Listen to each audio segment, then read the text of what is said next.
What's up, y'all? Jared Sandler here with you. Time now for our pregame news and notes update.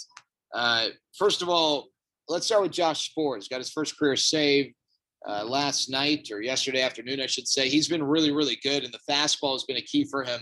One thing that stands out about Josh is when you look at some of the numbers, his rise, which is essentially the ball's resistance to drop, because we know the ball doesn't rise, but we do know that the way the ball spins makes certain pitches, certain fastballs especially, continue its descent more so than others. So whereas someone's fastball might have just a consistent downward angle, others might kind of flatten out.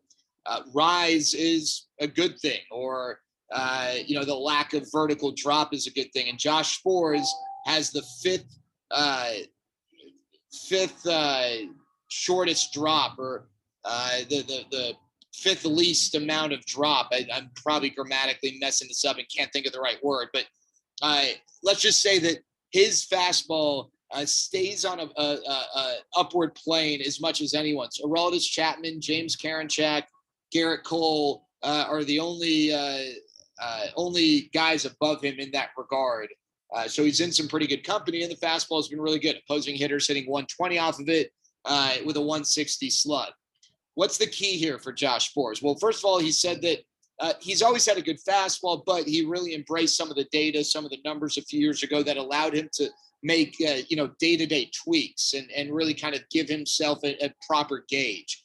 The other thing is he moved from the first base side of the rubber to kind of the middle/third base side. He's not an extreme third base side guy, but basically what it allowed him to do is add more deception, give him a little more of a crossfire delivery, and that apparently has been incredibly instrumental in the improvement of his fastball from spring training to the regular season. Josh Spores has been really good and been one of the big surprises for the Rangers.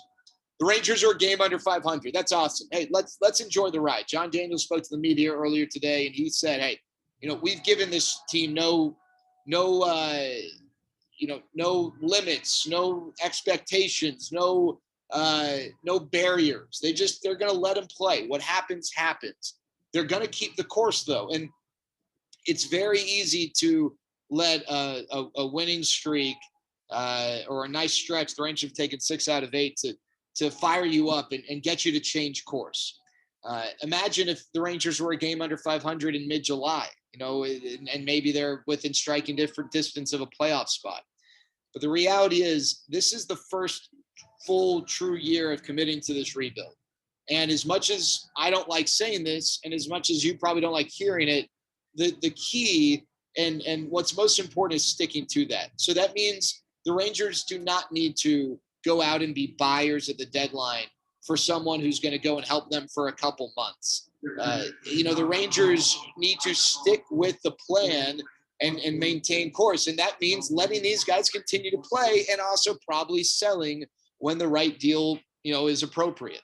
Whether that's Ian Kennedy or Kyle Gibson or Joey Gallo or any of the other names, if they find the right deal, just because they're within striking distance of a wild card spot, doesn't mean they should not make that deal. This year is not about winning this year. And the reality is, let's just be honest, you can play the anything can happen card, but the Rangers, if they were within a game of a wild card spot on July 30th, there's still 2 full months left. And what are the odds that they make it to the playoffs? The odds would still be very low. The teams that have a tough time rebuilding are the teams that allow temptation to get them off course. It's really what happened to the Rangers in the early to mid 2000s until John Daniels took over and stuck to the plan and, made trades. And listen, some of his early trades were not good, but then started making some trades that made sense, that helped out, whether it was trading, Kenny Lofton or Eric Gagne, and of course, Mark Teixeira. So it's important to keep the plan. It's important to stay the course, no matter how tempting it is. Now, the other thing is it's May 7th. May 7th. We've barely played a month. A lot can change. And so, again, it's just important to let this team play and go from there. All right. A few things here. Chris Davis will likely join the team tomorrow or Sunday. What his role will be right away is unclear. Maybe they let him get some regular at-bats right off the bat to let him get into a rhythm. But chances are his most consistent role right now will simply be playing against lefties and likely not against righties a whole lot. One guy who could be sent down to make room would be Eli White, and then you'd have Adolis Garcia, David Dahl as your two center fielders. So that's a possibility there. Remember, Chris Davis is most likely best utilized as a DH. All right, Drew Butera was traded to the Angels for cash considerations, probably because Drew Butera, who's a veteran, they loved having him around, has more of a path to the big leagues with the Angels, and the Rangers just didn't want to get in his way they didn't want to get in his way in getting back to the big leagues. So that's why they're all right, a few things here that I want to talk to you about. And holy smokes, this music in here is like super loud. All right, the Rangers relievers, we've talked about how good they've been the last 11 games, an ERA under 2. But how about this? XFIP, fielding independent pitching. XFIP is expected fielding independent pitching, is a measurement that a lot of front offices consider to evaluate pitching performance, be it for an individual or for a team. It's supposed to take away some of the variables, some of the things that maybe could be impacted by short-term sample size.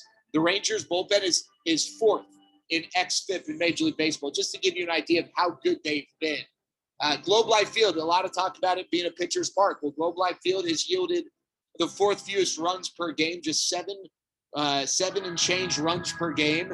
But oddly, almost 2.5 home runs a game. So a lot of solo home runs because the Rangers, the home run rate at Globe Life Field is 11th in Major League Baseball. So those are some numbers there. Going to get into some Major League Baseball talk tomorrow. I want to talk about Albert Pujols. Want to talk about 200 wins. So we'll get into that tomorrow. But that's it for today. We'll talk to y'all later. Have a great day.